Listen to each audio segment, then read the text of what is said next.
أيها السيدات والسادة، أسعد الله مساءكم بخير وأهلا بكم ضمن هذه الجولة الإخبارية الجديدة من قناة عيون. نبدأها بأبرز العناوين. بإذن مولوي سامي بن أمير المؤمنين صاحب الجلالة الملك محمد السادس رئيس المجلس العلمي الأعلى، انعقاد أشغال الدورة العادية 36 للمجلس بالرباط.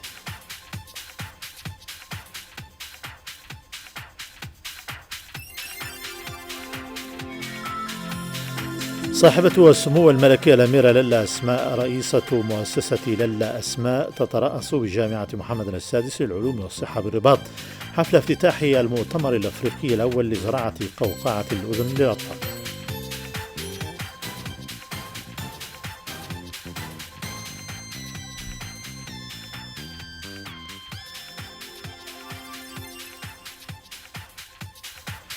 تنزيلا للتوجيهات الملكية السامية المتعلقة بإطلاق جيل جديد من برامج التنمية الترابية المندمجة، انعقاد اجتماع تشاوري بوزارة الداخلية مع رؤساء الجهات والولاة خصص لتوسيع وتعميق دور الجماعات الترابية في عملية صياغة وتنفيذ هذه البرامج.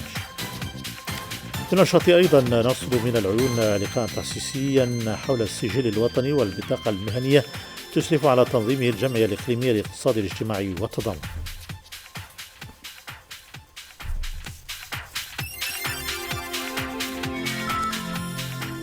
أهلا بكم من جديد. بعث صاحب الجلالة الملك محمد السادس برقية التهنئة إلى فخامة السيد ويليام روتو رئيس جمهورية كينيا، ذلك بمناسبة احتفال بلاده بالذكرى 62 لاستقلالها. بإذن من أمير المؤمنين صاحب الجلالة الملك محمد السادس رئيس المجلس العلمي الأعلى، عقد المجلس دورته الخريفية العادية 36 بالرباط، وتستمد هذه الدورة عاميتها من السياق الرفيع الذي يتجلى في الرسالة الملكية التي شرف بها المجلس بمناسبة الاحتفاء بمرور 15 قرنا على ميلاد الرسول المصطفى صلى الله عليه وسلم. تقرير لياسر العمراني. انطلاقا من التوجيهات الملكية السامية، كرس المجلس العلمي الأعلى جدول أعماله في دورته 36 لتدارس السبل الكفيلة بترسيخ حضور السيرة النبوية في صميم الحياة العلمية والعملية، وتفعيل مضامين الرسالة الملكية بما يعزز قيم الوسطية والاعتدال ويعمق الوجدان الجمعي للأمة المغربية ويقوي لحمتها الروحية. كما تدارس المجلس محاور البرنامج السنوي لعمل المجالس العلمية، وهو يرسم معالم مرحلة جديدة رائدة ضمن خطة تسديد التبليغ، وهي مرحلة مكرسة للعمل على ملف الأسرة المغربية بكل أبعاده. هذه المرحلة تقوم على رؤية ميدانية محددة الأهداف والأولويات، وتسعى إلى تنسيق الجهود مع كافة الفاعلين لضمان إنجاح المبادرات المسطرة.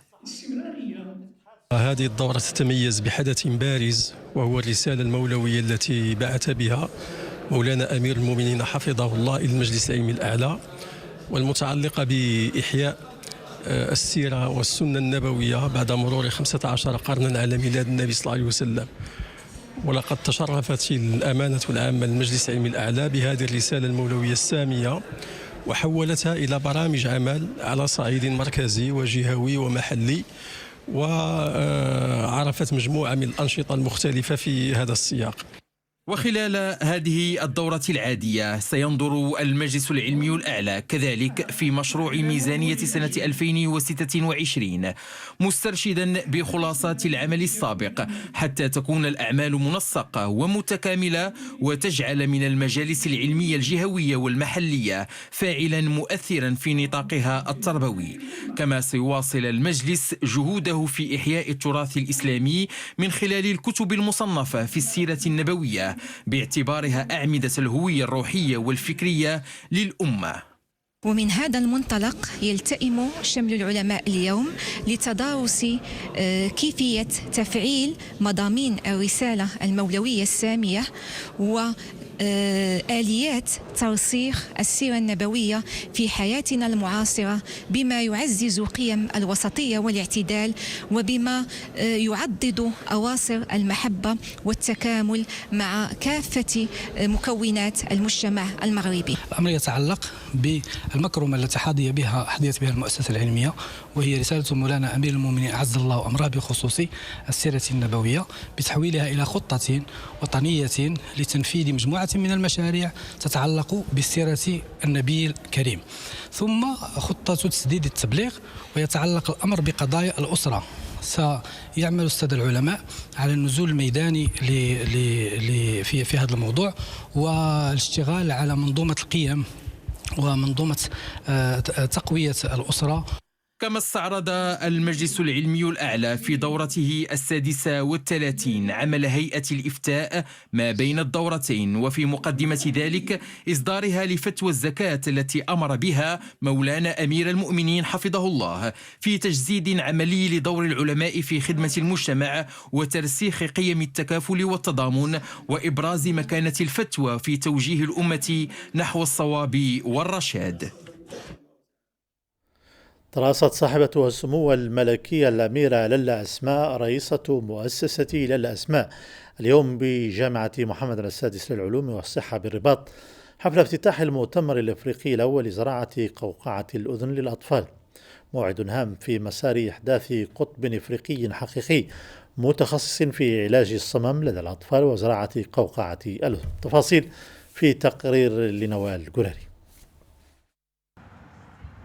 صاحب الجلالة الملك محمد السادس حفظه الله جعل من التعاون جنوب خيارا استراتيجيا ضمن دبلوماسيته الحكيمة، أساسها تطوير الإنسان الإفريقي من خلال تقوية القدرات وخلق الفرص من أجل إفريقيا واثقة بإمكانياتها قوية ومتضامنة. ضمن هذه الرؤية يأتي العمل الدؤوب الذي تقوم به مؤسسة للا أسماء للصم وضعاف السمع، التي أبدعت نموذجا فريدا يجمع بين الجراحة الدقيقة وعلم السمع والنطق والمرافقة الاجتماعية والتعليم الشامل، حيث يثبت المغرب مرة أخرى أنه فاعل أساسي على المستوى الإفريقي والدولي. صاحبة السمو الملكي الأميرة الجليلة للا أسماء تترأس حفل افتتاح المؤتمر الإفريقي الأول لزراعة القوقعة الصناعية لدى الطفل. سمو الأميرة زارت جناح مؤسسة للا أسماء، المؤسسة التي تعزز التزام صاحبة السمو الملكي المستمر في إرساء نموذج وطني فريد من نوعه يعود بالأثر المباشر على المستفيدين. قدامك دازت قوقعة حيت شحال هادي ماما كانت حينا بزاف ما نهضرش، واليوم ولات كتبان داكشي شويه كتهضري بزاف. الحمد لله الحمد لله. ويلتئم خلال المؤتمر الإفريقي الأول لزراعة القوقعة الصناعية لدى الطفل خبراء ينتمون للقارات الخمس، أكاديميون، أطباء ومهندسون ومقوم النطق ومسؤولون مؤسساتيون لإرساء تعاون علمي وطبي استثنائي.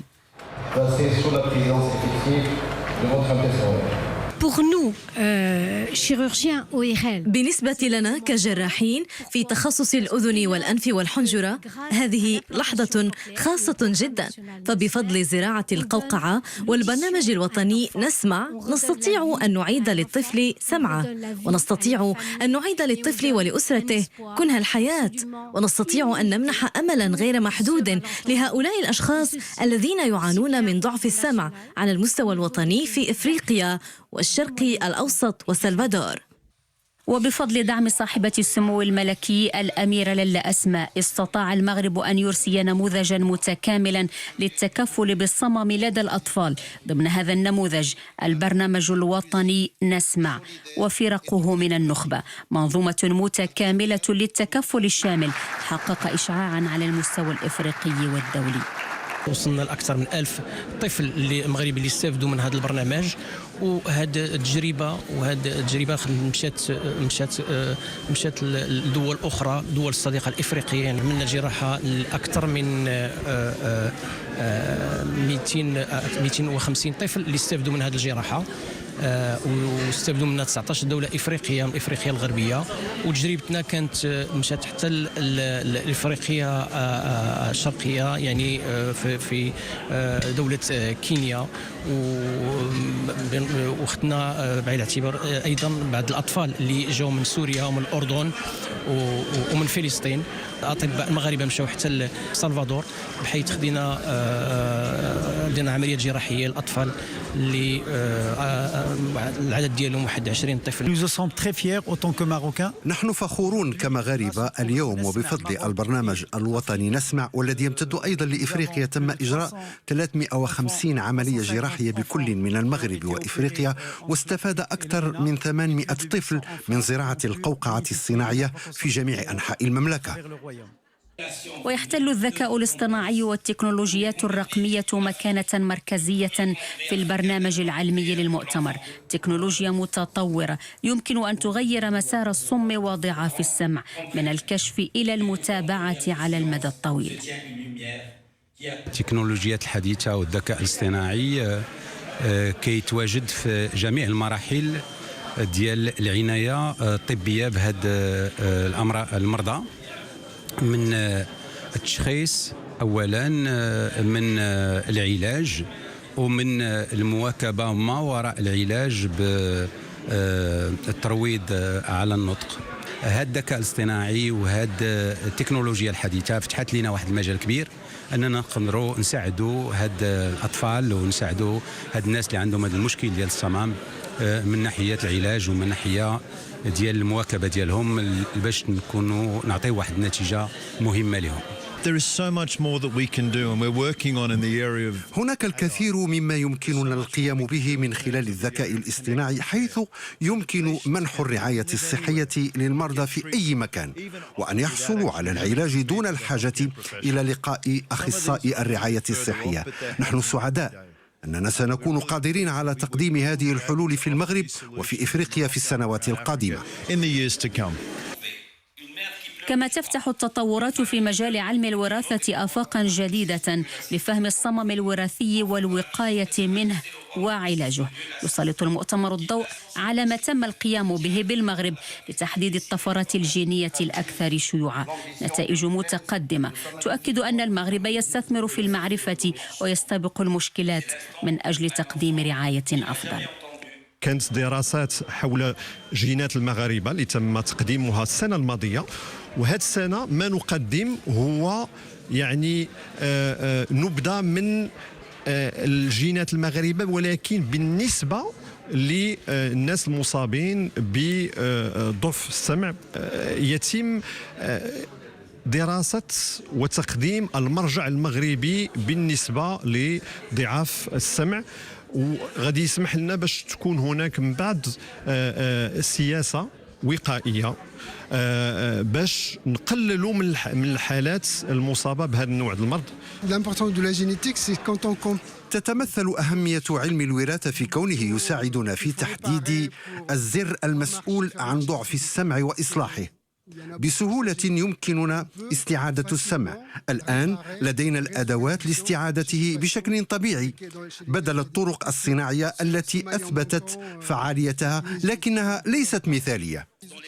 ومن خلال هذا المؤتمر يظهر المغرب استعداده لتحمل مسؤولية جديدة على المدى الطويل، خلق مساحة للتبادل والبحث والتدريب خدمة لأطفال إفريقيا في أفق أن يصبح مرجعا قاريا في هذا المجال. التجربة المغربية غنية جدا. لقد أتيحت لي فرصة العمل مع فريق عمل من الجراحين بكل من فاس، الرباط، الدار البيضاء وطنجة، وهناك الكثير مما تعلمناه حول ما يتم القيام به في هذا المجال. هناك تعاون مثمر بيننا، ونتطلع إلى محاكاة ما يقدمه المغرب لأطفاله وللقارة بأكملها. التجربة المغربية قطعت أشواطا بعيدة وهي تعطينا الكثير، وقد استفدنا حتى الآن من هذه التجربة، حيث تأتي فرق من المغرب بشكل دوري لدعمنا في زراعة القوقعة الصناعية، وفي تدريب فرق مختلفة من جراحي الأنف والأذن والحنجرة ومقومي النطق. نحن نستفيد بشكل كبير من دعم الفرق المغربية. وضمن فعالية المؤتمر ترأست صاحبة السمو الملكي الأميرة الجليلة لاله أسماء مراسيم التوقيع على اتفاقيتين تهم الأولى تعزيز التعاون بين مؤسسة لاله أسماء ومؤسسة محمد السادس للعلوم والصحة بهدف تدعيم هيكلة البحث والابتكار المتعلقين بصمم الأطفال. أما الاتفاقية الثانية فترسي شراكة بين مؤسسة لاله أسماء والصندوق الوطني لمنظمات الاحتياط الاجتماعي، وتمثل خطوة هامة في تحقيق المساواة في الولوج إلى خدمات علاج السمع في المغرب. بعد ذلك سلمت سمو الأميرة جائزة صاحبة السمو الملكي الأميرة لاله أسماء للبحث العلمي، والتي توجت مشروعا حول تطوير تطبيق جوال تفاعلي باللهجة المغربية لتدريب الأطفال على السمع بعد زراعة قوقعة الأذن.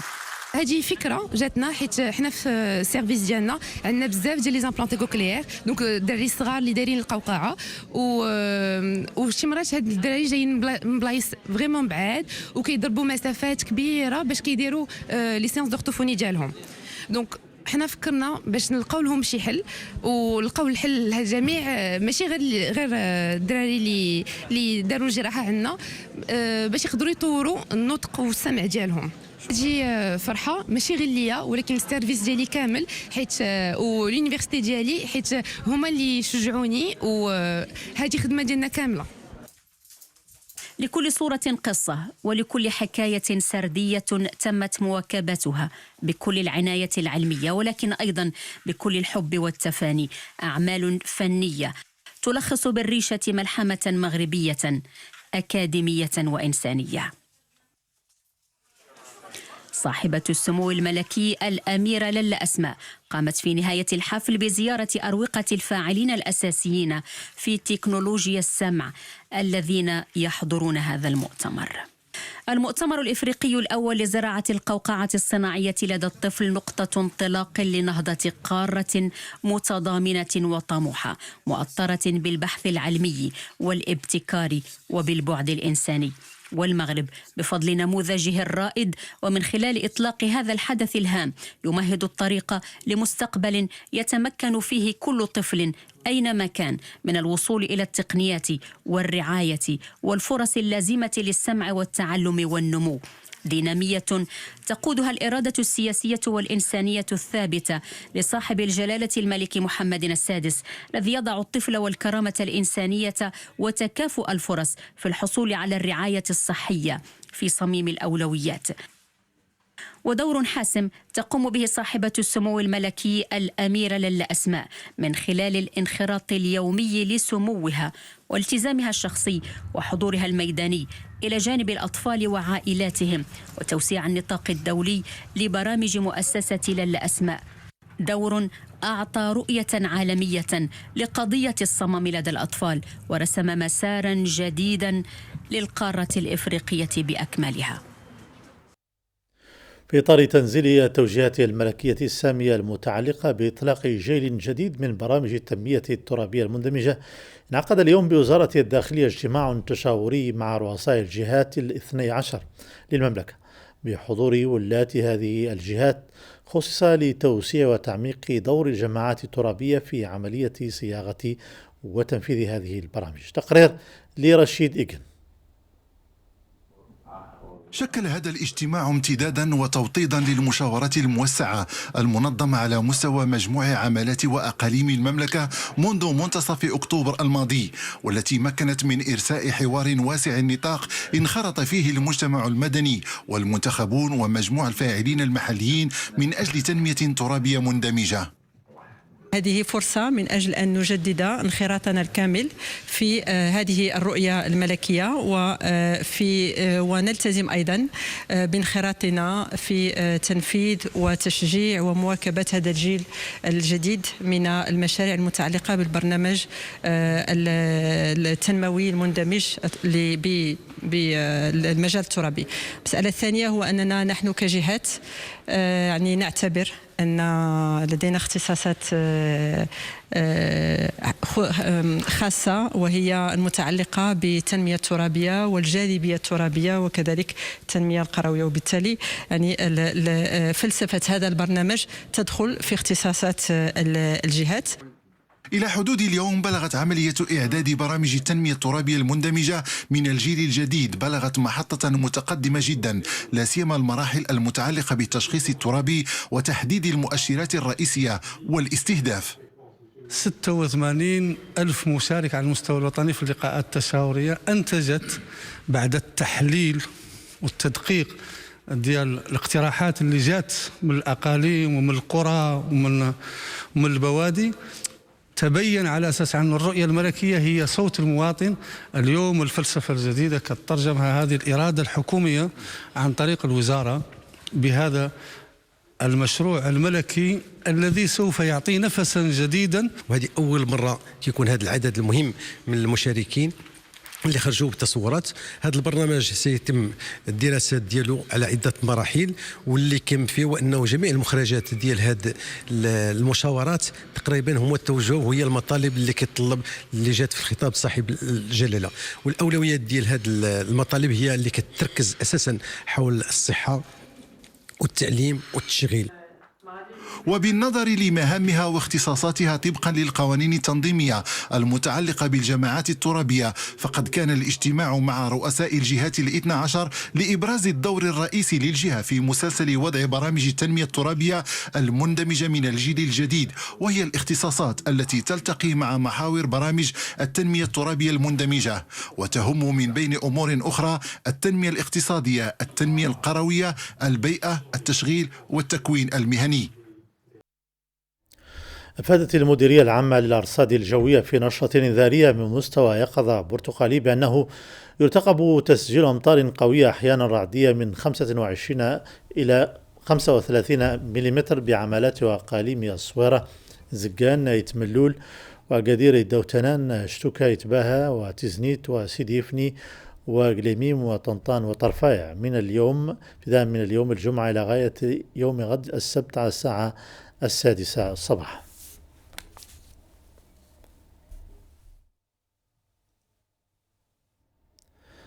بالعيون في إطار الشراكة المبرمة بين كتابة الدولة المكلفة بقطاع الصناعة التقليدية والاقتصاد الاجتماعي والتضامني والجمعية الإقليمية للاقتصاد الاجتماعي والتضامني بالعيون، أشرفت الأخيرة على تنظيم لقاء تحسيسي حول السجل الوطني والبطاقة المهنية. تفاصيل مع محمد تروزي وأبو جمع الزاوي.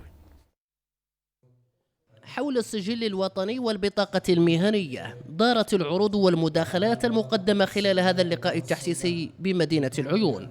لقاء جمع العديد من الصناع التقليديين بالإضافة للمسؤولين عن قطاع الصناعة التقليدية والفاعلين المدنيين والمؤسساتيين المعنيين بالقوانين والإجراءات الإدارية المرتبطة بعمل الصناع التقليديين على مستوى جهة العيون الساقية الحمراء. في إطار الشراكة ما بين الجمعية الإقليمية للاقتصاد الاجتماعي والتضامن بالعيون وكتابة الدولة المكلفة بقطاع الصناعة التقليدية والاقتصاد الاجتماعي، نظمنا اليوم هذا اللقاء التحسيسي الخاص بالسجل الوطني للصناعة التقليدية والبطاقة المهنية، واللي كيف يعرف الجميع بأن هذا السجل الوطني هو كان واحد المرحلة أساسية اللي اضطر قطاع الصناعة التقليدية وعدل واحد التقنين اللي خلى الصانع التقليدي اليوم معروف بهذا السجل الوطني.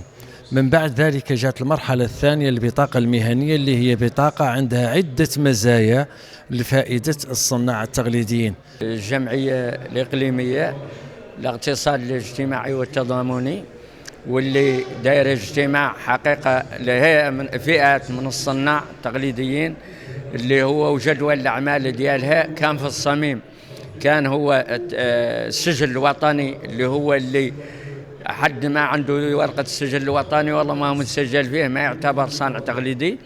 والنقطة الثانية كانت بطاقة الصانع التقليدي والفوائد ديالها. لقاء تحسيسي طرح من خلاله المجتمعون هنا مواضيع مختلفة ومن زوايا عدة مرتبطة بالسجل الوطني والبطاقة المهنية لفائدة الصناع التقليديين، حيث تم تقريب المستجدات والمفاهيم والقوانين المرتبطة بموضوع اللقاء من فئة الصناع على مستوى الجهة. وبالمدرسة العليا للتكنولوجيا بالعيون نظمت اليوم اللجنة الجهوية لحقوق الإنسان العيون الساقية الحمراء لقاء تحسيسيا بمخاطر العنف الرقمي ضد الفتيات. محمد مصطفى خيه وصالح رقيبي.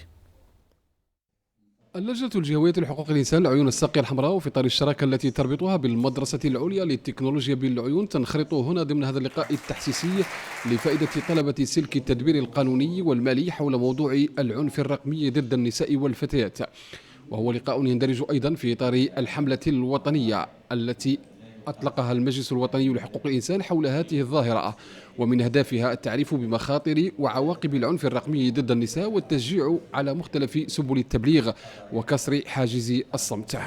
اخترنا أن تنظم في المدرسة العليا للتكنولوجيا أولا لوجود اتفاقية شراكة مع المؤسسة في إطار العيادة القانونية التي نتشاركها هنا، وأيضا انفتاح على الطالبات والطلبة على اعتبار أنهم الأكثر انفتاحا على هذا العالم الرقمي والأكثر استعمالا له، وللتحسيس بمخاطر هذا الجانب، وثانيا أن يتحملهم عبء أيضا أو مسؤولية التحسيس والتعريف بهذه المخاطر ومناهضة العنف ضد النساء والفتيات في هذا المجال.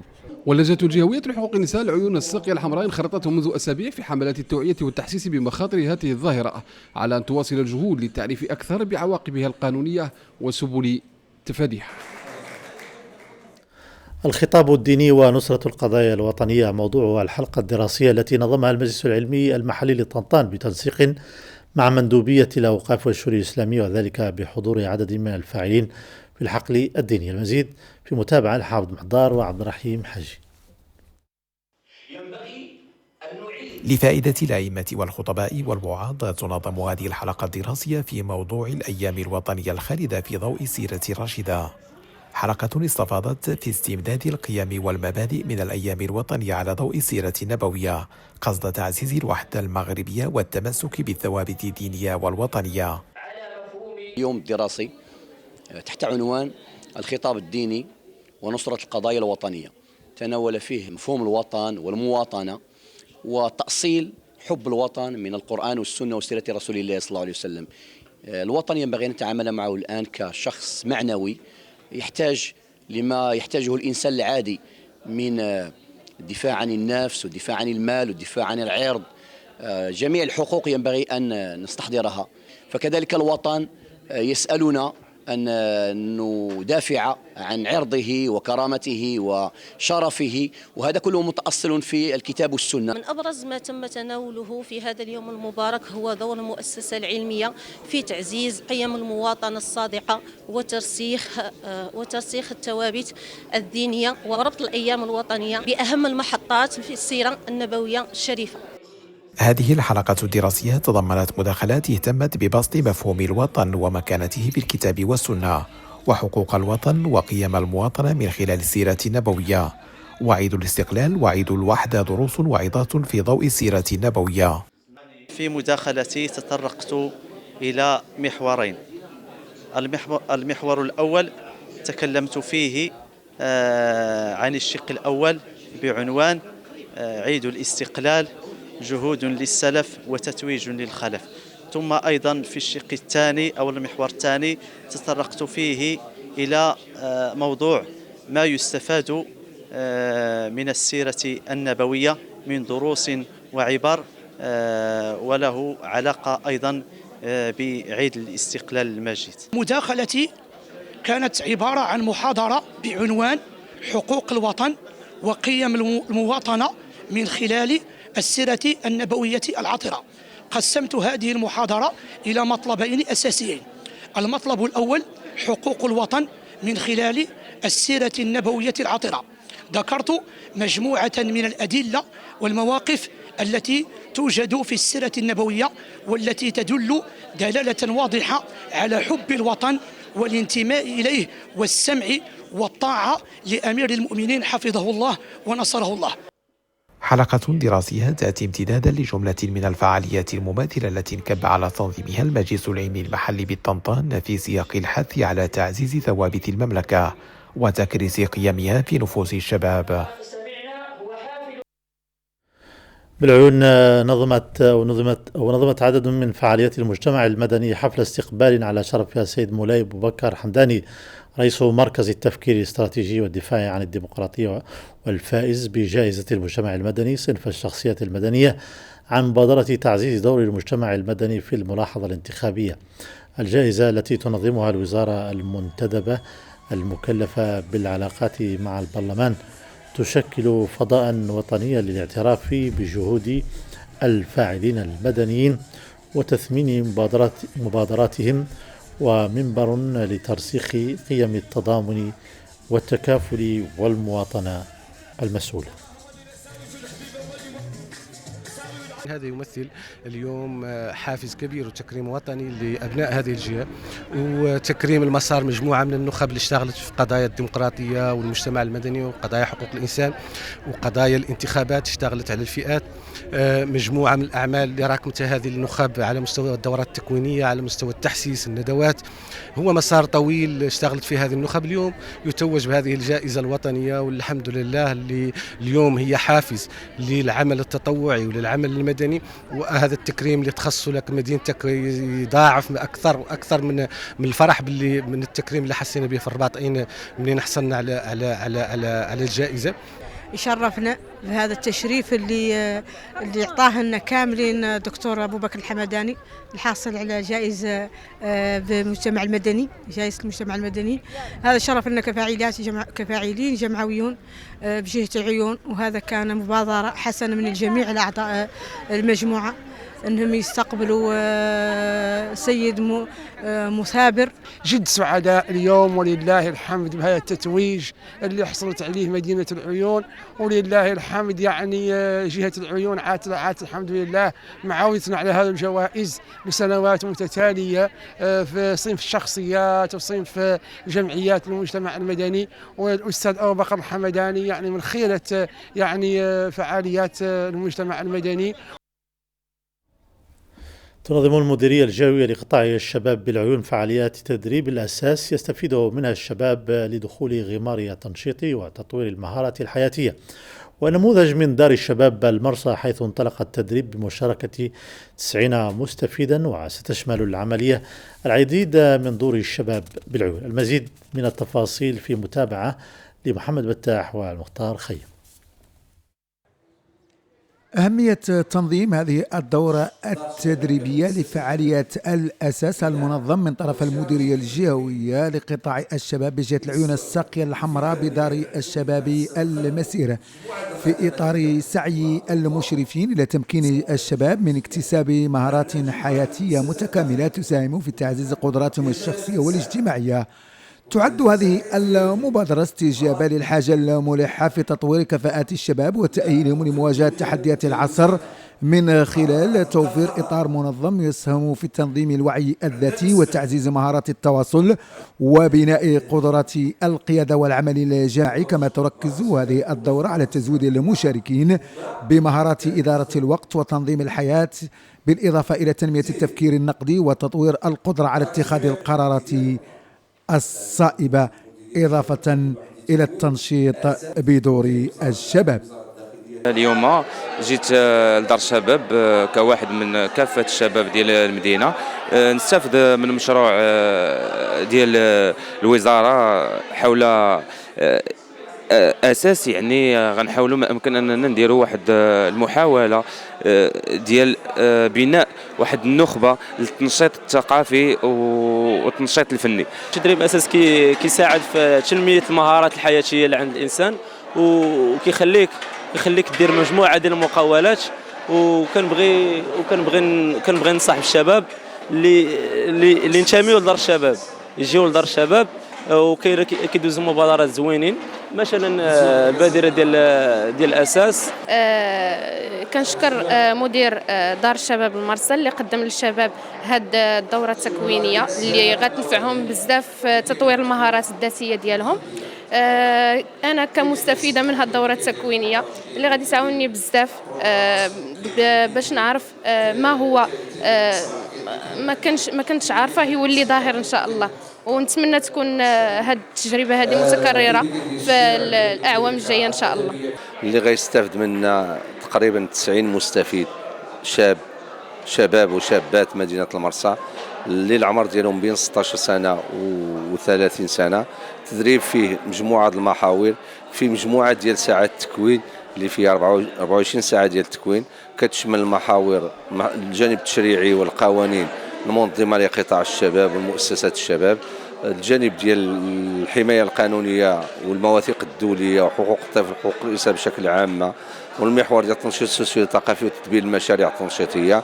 يمثل تنظيم هذه الدورة التدريبية خطوة مهمة لتعزيز حضور الشباب في مختلف المجالات وجعلهم أكثر قدرة على المساهمة بفعالية في التنمية المستدامة للمجتمع، وذلك من خلال بناء شخصية متكاملة تستند إلى الوعي والثقة والمسؤولية والمهارات الحياتية الضرورية لمواجهة تحديات الحياة بشكل إيجابي وفاعل.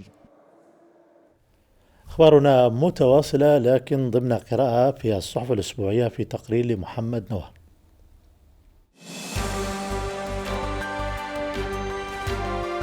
نستهل قراءتنا بجديد الصحف الأسبوعية من صحيفة المشعل، وكتبت منذ عقود طويلة والمغرب يمثل أحد أركان كرة القدم في شمال إفريقيا، ليس فقط عبر إنجازات المنتخب الوطني وأنديته، ولكن عبر الرغبة المستمرة في تحويل الرياضة إلى واجهة حضارية وأداة دبلوماسية ناعمة تعكس صورة بلد منفتح وطموح. ومع الإعلان عن تنظيم كأس إفريقيا 2025 على الأراضي المغربية، يصبح المغرب أمام موعد تاريخي مع الذات ومع القارة، فرصة لإبراز قدراته التنظيمية الاقتصادية الثقافية والرياضية، وفرصة لإعادة صياغة علاقة إفريقيا مع كرة القدم كتظاهرة تتجاوز حدود الملاعب إلى آفاق التنمية والصورة الدولية، إذ لم يدخل المغرب كرة القدم الإفريقية من باب الصدفة بل من بوابة التألق الميداني والمجد التاريخي، فقد توج بطلا للقارة في منتصف السبعينات وترك في كل دورة بصمة جماهيرية ونجوما عالميين ساهموا في ترسيخ صورة المنتخب كأحد أكثر المنتخبات تطورا في العقود الأخيرة. لم تعد الرياضة اليوم وخاصة كرة القدم مجرد مسابقات بغاية الفرجة والمتعة، وهو دور لا يمكن إسقاطه عنها، بل أضحت أداة فعالة لخلق مساحات اجتماعية مشتركة تعزز القيم الثقافية والوطنية وتدعم صورة المغرب على الصعيد الدولي. هذا ما أكده سعد الله ياسين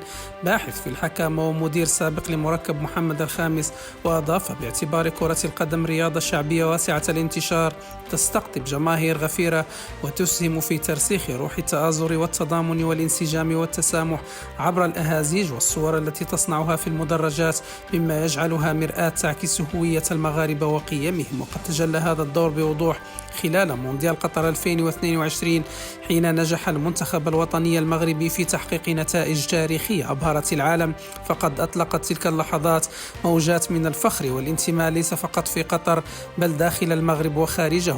صحيفة 360 الإلكترونية كتبت في آخر مستجداتها الإخبارية: سلط وزير الشؤون الخارجية والاتحاد الأوروبي والتعاون الإسباني خوسي مانويل الباريس الضوء على التقدم النوعي المحرز في مجال التعاون بين إسبانيا والمغرب، مؤكدا على أن العلاقات الثنائية تمر بأفضل لحظة في تاريخها. وفي كلمة أمام مجلس النواب خصصت للسياسة الخارجية، أوضح الوزير أن البلدين يحرزان تقدما مستمرا في عدة مجالات استراتيجية، لا سيما الأمن والتنقل وإدارة الهجرة، إلى جانب القطاعات الاقتصادية والتجارية والثقافية. كما أبرز رئيس الدبلوماسية الإسبانية الرقم القياسي للتبادل التجاري الذي تجاوز 22 مليار يورو في 2024 بزيادة تقارب 10%. صحيفة الأيام كتبت في عددها الصادر هذا الأسبوع: ينص القرار الأممي 2797 بوضوح على أن مقترح الحكم الذاتي الذي قدمته المملكة المغربية يشكل أساسا لحل عادل ودائم ومقبول لدى جميع الأطراف، ما يجعل صيغة الحكم الذاتي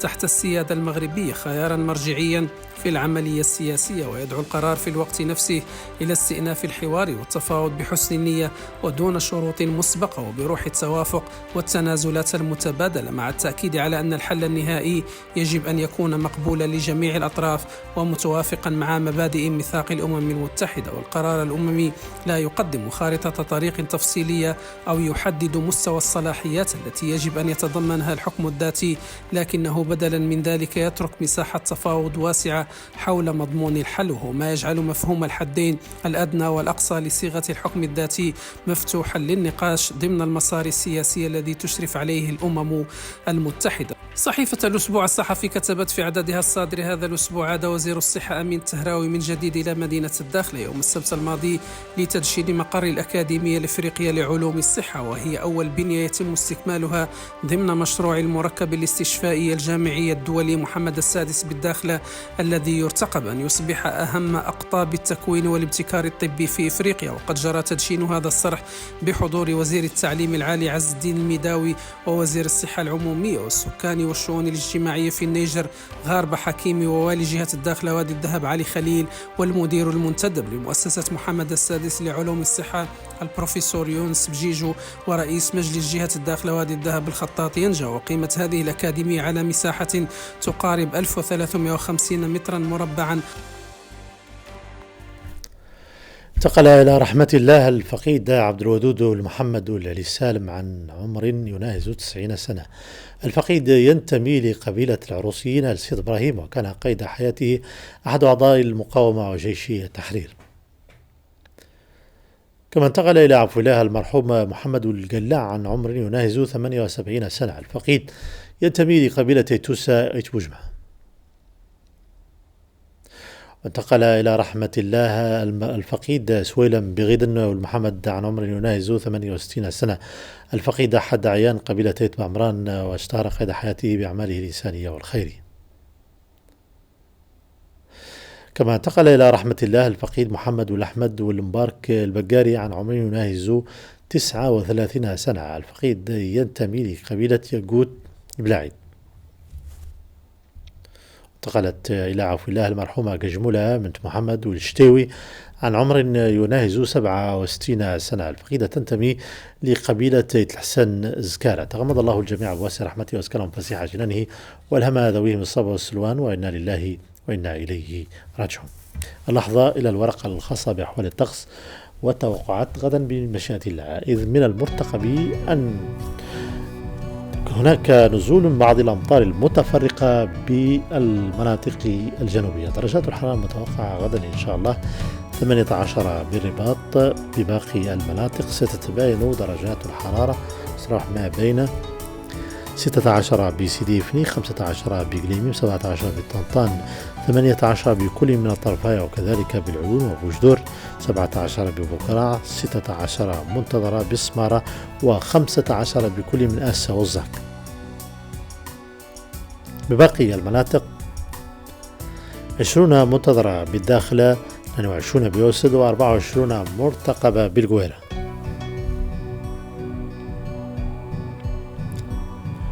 حالة البحر وعلو الموج على الساحل الأطلسي الجنوبي: سيكون البحر هائج يستراوح ما بين 3 أمتار و5 أمتار ونصف. شروق الشمس غدا إن شاء الله على الساعة 8:34 والغروب على الساعة 7:01.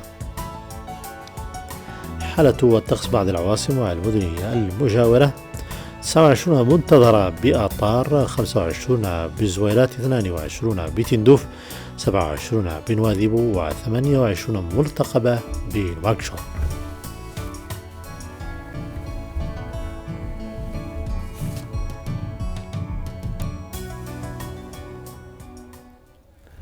والآن لا تذكير بأبرز عناوين النشرة. بإذن مولوي سامي من الأمير المؤمنين صاحب الجلالة الملك محمد السادس رئيس المجلس العلمي الأعلى، انعقاد أشغال الدورة العادية 36 للمجلس بالرباط.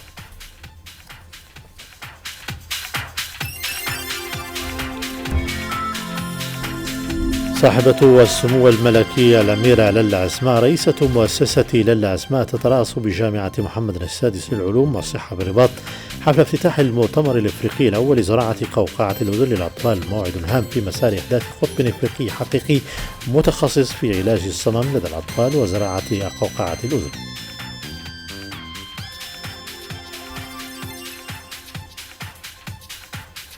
تنزيلا للتوجيهات الملكية السامية المتعلقة بإطلاق جيل جديد من برامج التنمية الترابية المندمجة، انعقاد اجتماع تشاوري بوزارة الداخلية مع رؤساء الجهات والولاة خصص لتوسيع وتعميق دور الجماعات الترابية في عملية صياغة وتنفيذ هذه البرامج.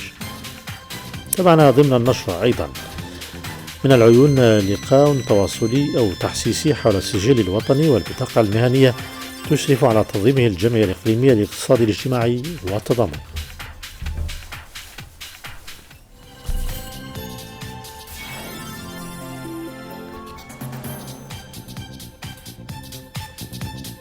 هذا كل شيء، انتهت النشرة الإخبارية. السلام عليكم ورحمة الله.